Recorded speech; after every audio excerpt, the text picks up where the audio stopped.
পোশাকেই কিন্তু সব কিছু বোঝা যাবে, চেনা যাবে আপনি কোন দলের লোক। ইউনিফর্মে এটা বলে দিবে।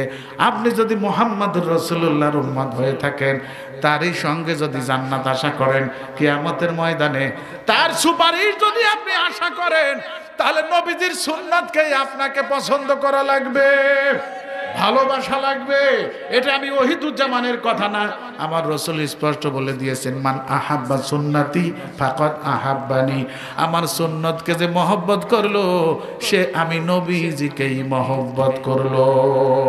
ওমান আহাব্বানি কানা মাই ফিল জান্নাহ।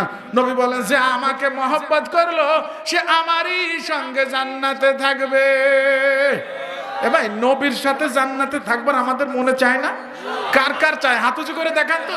নারায়ে তাকবীর। হাত মান আল্লাহ, তুমি আমাদের সবাইকে তোমার নবীজির সাথে জান্নাত দিও। জোরে সরে বলেন আমিন। আমার ভাইরা, হাদিসে পাকে কি আসছে? সাহাবীরা নবীজির উপরে একটা কারণে বেশি খুশি হয়েছে। একটা হাদিস শোনার পরে সাহাবীরা সব চাইতে বেশি খুশি হয়েছে। আমার একজন ওস্তাদের কাছে শুনেছি, বন্ধুরে, আমার নবীজির একটা বাণী শুনেছি আমার ওস্তাদের কাছে। একজন সাহাবী হাসতেছে। নবী বলে, ও সাহাবী, কি জন্য তুমি হাসতেছো? হাসার কারণটা কি? হাসো কেন? বলে, ইয়া রাসূলুল্লাহ, কেন হাসবো না?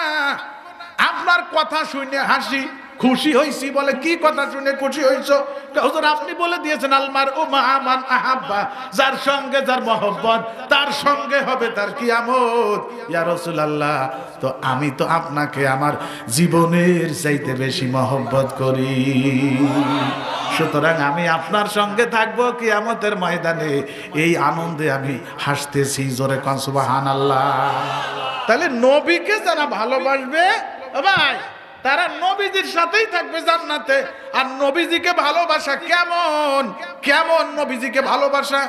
সবাই ভালোবাসি, নবীজি ভালোবাসি, সবাই ভালোবাসি, অথচ নবীর শত্রুর সাথে আমার খাতির। কথা কন না কে? নবীরে ভালোবাসি মুখে মুখে, নবীর শত্রুর যেই দল, সেই দলের লোক আমি। তাহলে কি নবীজিকে ভালোবাসা হয় নাকি? তাড়াতাড়ি কোন।